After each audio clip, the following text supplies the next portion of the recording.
Se ci seguite un po' di più, oltre alle classiche recensioni, ai video confronti, alle guide all'acquisto, probabilmente saprete che io sono un utente fold, ovvero pieghevole al libretto, da sempre. Da quando questi smartphone esistono, siamo stati i primi a recensire il primo Galaxy Fold, e poi tutti gli altri, e poi è arrivata Oppo, e poi è arrivata Honor, e poi è arrivata OnePlus. Fino a che non è arrivata anche Google. Ed è lì che ho deciso di acquistare, non dall'Italia perché appunto non è venduto nel nostro paese, un Pixel 9 Pro Fold da usare come secondo smartphone quando quello principale che sto testando in quel momento non fa delle grandi foto, visto che faccio molte foto, e avevo scelto appunto questo smartphone e l'ho recensito e vi ho raccontato tutti i pregi che vi ripeterò fra un attimo. Ma oggi è il giorno in cui decido di separarmi da questo smartphone, in cui vi spiegherò cosa mi è piaciuto un po' meno, e in tutto questo perché forse Samsung sui pieghevoli al libretto aveva ragione fin dall'inizio. Se volete sapere tutto di quello che succede nel mondo di smartware, anche qualche retroscena, ovviamente iscrivetevi al canale, attivate la campanella delle notifiche, ma anche seguiteci nel canale di WhatsApp che trovate in descrizione. E quindi, come vi dicevo, ho scelto un Pixel 9 Pro Fold acquistato dall'estero e mi è piaciuto moltissimo come secondo telefono, tanto che ho scelto di personalizzarlo in questo modo. Tra l'altro non è un video sponsorizzato, ma era troppo figo per non farvelo vedere. Riaccendiamo la luce. Ok, ma quindi quali sono le ragioni che mi hanno fatto apprezzare molto questo smartphone? Allora, prima di tutto le fotocamere. Il mondo Pixel è un mondo molto particolare e molto apprezzato da chi ama fare le foto. Questo Pro Fold non è da meno rispetto a Pro e Pro XL e ha delle fotocamere molto buone, ma soprattutto un'elaborazione software che è molto buona. Ecco, questo è stato un ottimo compagno da questo punto di vista. E poi dopo anni di formato stretto e lungo di Samsung mi era piaciuto molto l'idea di passare a una soluzione che fosse un pochino più standard dal punto di vista di display esterno, e così devo dire è stato. Poi mi piaceva molto anche il suo design molto particolare, asimmetrico sulla parte frontale, criticato da tanti ma personalmente molto apprezzato. Senza dimenticare poi l'esperienza Pixel per quanto riguarda il software, non solo i tanti anni di aggiornamento. Sono abbastanza nerd da pensare che non avrei mai tenuto questo smartphone per 7 anni, ma proprio per l'esperienza che offre, per tutte quelle piccole chicche con cui Google arricchisce il suo sistema operativo. Ma perché quindi scelgo di abbandonare questo smartphone? La ragione è una e ha due cause. Questa ragione è che lo uso nella quasi totalità del tempo come uno smartphone classico, e ci sono appunto due motivi per questo. Il primo motivo è il software, è vero, è pieno di chicche, ma sono le chicche che Google mette su tutta la sua linea Pixel, partendo dal Pixel 9 o 8a, arrivando fino al Pixel Tablet. Non c'è però ad oggi ancora la cura necessaria per fare di questo smartphone un pieghevole con un software per quanto riguarda il display interno che sia davvero all'altezza, che sia davvero completo e che aggiunga qualcosa per l'utente finale. Tanto per capirsi, mancano funzionalità come la modalità flex forzata, ovvero forzare le applicazioni ad andare nella parte superiore del display quando lo smartphone è piegato e viene utilizzato come uno stand. Le app compatibili come YouTube funzionano, anche se anche loro hanno comunque delle limitazioni in termini di funzionalità possibili, ma tutte le altre app no, e quindi anche quando piegate lo smartphone rimangono spalmate su tutto il display e quindi ne vedete soltanto la metà. Poi manca una modalità desktop, quindi Samsung DeX, banalmente per quanto riguarda il mondo di Samsung, ma ancora di più questo smartphone non permette di avere app flottanti, non permette di avere app in finestra.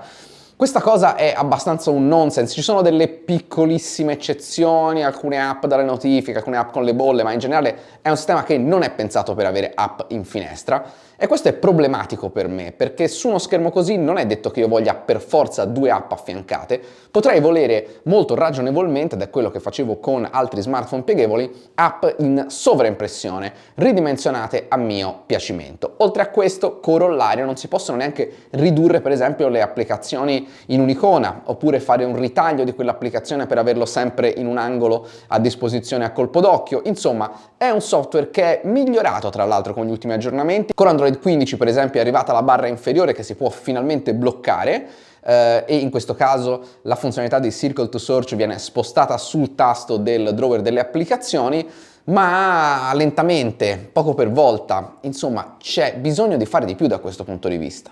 Anche perché Samsung sui suoi Galaxy Z Fold offre tutte le cose che vi ho appena detto e molto di più in termini di gestione finestra.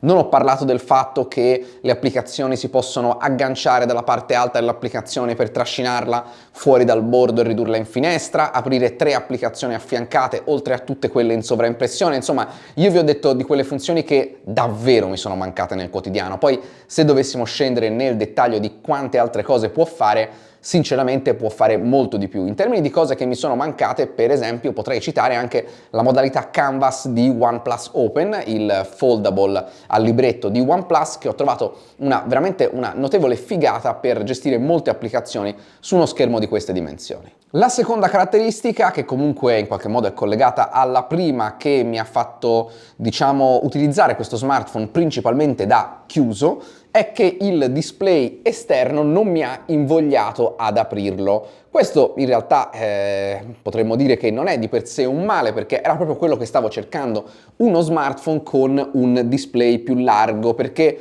Z Fold 6 è leggermente più largo del suo predecessore, ma rimane uno smartphone stretto. Però, ed è qui che io sto ragionando sul fatto che forse sotto Samsung aveva davvero ragione, questo formato qui alla fine l'ho in parte rimpianto, perché è vero che è un po' stretto, è vero che la tastierina risulta un po' piccola, però il suo essere in questo formato mi ha invogliato ad aprire uno smartphone più spesso e iniziare davvero ad abituarmi.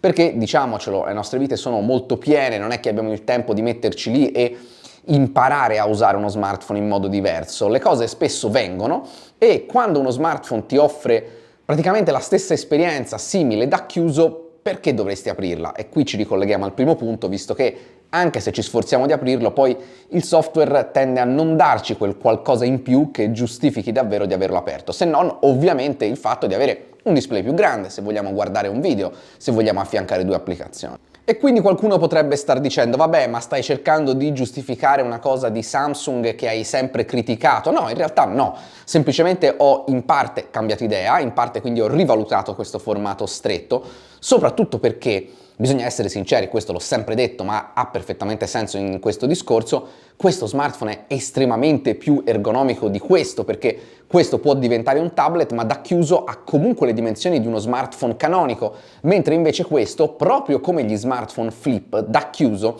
vi permette di avere un dispositivo che è meglio utilizzabile ad una mano ed è più comodo in tasca, che non è poca cosa. Ma quindi adesso ho cambiato idea e spero che il prossimo Galaxy Z Fold abbia lo stesso formato del predecessore? No, sinceramente spero comunque che ci sia un leggero allargamento, magari senza arrivare a questo formato, perché comunque un po' più di comodità per scrivere sulla tastiera lo possiamo apprezzare. Però bisogna essere sinceri che questo formato mi ha permesso di apprezzare questo smartphone completamente sotto tutti gli aspetti. E a questo punto capite che ho realizzato anche una sorta di lista dei desideri per Google. Diciamo, Google, puoi anche tenere lo schermo in questo formato, anche solo per creare un'alternativa rispetto a Samsung, ma tutte le cose che dovresti fissare nel tuo software per uno smartphone pieghevole te le ho già elencate. Ed è così che ho maturato l'idea che alla fine nel mondo degli smartphone pieghevoli al libretto Samsung avesse ragione, ma comunque ci sono delle cose che non gli faccio passare e che spero vengano sistemate nella prossima versione. Intanto, appunto, l'ho detto, uno schermo esterno non largo quanto uno smartphone classico, ma ancora un pelino più largo di questo. E poi vi ricordo che questo smartphone è reso grande, se vogliamo, anche dal supporto, almeno nello schermo interno, per la S Pen. Ecco, mi piacerebbe intanto che il supporto fosse esteso anche all'esterno, non che mi sia mai venuta troppa voglia di usarlo sullo schermo esterno, ma è un po' una mancanza. Quando hai il pennino e magari passi fra uno schermo e l'altro, ci starebbe bene che funzionasse anche su quello esterno. E poi una S Pen che abbia un posto dove riposare. Probabilmente non troverà posto all'interno, sappiamo che Samsung ha fatto dei prototipi ma che non sembra andare in quella direzione, probabilmente perché non vuole ridurre ulteriormente la batteria di questo smartphone, ma perché no una versione magnetica che si possa agganciare sul lato. Certo, si sgancerebbe anche facilmente, ma magari almeno sono nel momento concitato in cui la uso, non la uso, c'è un posto dove agganciarla per un secondo, magari sono in metro, sto scrivendo, l'aggancio, esco e poi la posso riprendere rapidamente in mano. La terza cosa è il comparto fotografico. Samsung tutta dovrebbe lavorare un po' di più, abbiamo visto anche la recensione di S25 Ultra, sull'elaborazione dell'immagine, sul risolvere quei casi, quella casistica in cui i Pixel o un Vivo fanno meglio di un Samsung nelle fotocamere e rendere quindi queste fotocamere all'altezza davvero di uno smartphone premium come questo. Questa analisi non considera ovviamente gli smartphone pieghevoli flip, che sono una categoria completamente diversa, pensata per un altro utilizzo, con altri benefici, con altri difetti, può essere comunque estesa anche agli smartphone che non ho citato. Alla fine per me le cose fondamentali, vi ho spiegato, questo proprio a titolo personale, sono la fotocamera e il software in uno smartphone pieghevole. E su questo per esempio un Honor Magic V3 che fa delle foto veramente ottime potrebbe imparare qualcosa e anche Honor potrebbe migliorare il software. OnePlus Open è stato probabilmente il miglior compromesso fra tutte queste cose, è uno smartphone un po' importante dal punto di vista di dimensione. Anche qui, diciamo, Samsung con il suo formato un pochino più pratico possiamo dire che ha fatto scuola. Ma quello che mi porto a casa è soprattutto che in uno smartphone pieghevole al libretto la chiave fondamentale è il software, perché tutto il resto passa leggermente in secondo piano. Questo non vale per gli smartphone classici, non vale per i tablet, non vale per i pieghevoli flip, ma il senso di avere uno smartphone così è che quando lo si apre si sblocca un mondo di nuove potenzialità. Fatemi sapere cosa ne pensate, spero che questo video sia stato interessante, soprattutto per scaturire un dibattito, una riflessione, anche perché non vi sto affatto dicendo che uno smartphone è in assoluto migliore dell'altro, ci sono ovviamente delle esigenze, io qui vi ho parlato delle mie, ma è stato un modo un po' per raccontarvi qual è lo stato attuale dei pieghevoli a libretto. Fatemi sapere cosa ne pensate, quali sono le vostre aspettative per i prossimi smartphone a libretto. Ricordiamoci che sta per arrivare probabilmente anche OnePlus Open 2, lo spazio nei commenti è sempre aperto, se il video vi è piaciuto e volete supportarci iscrivetevi al canale, attivate la campanella delle notifiche e noi ci vediamo a un prossimo video.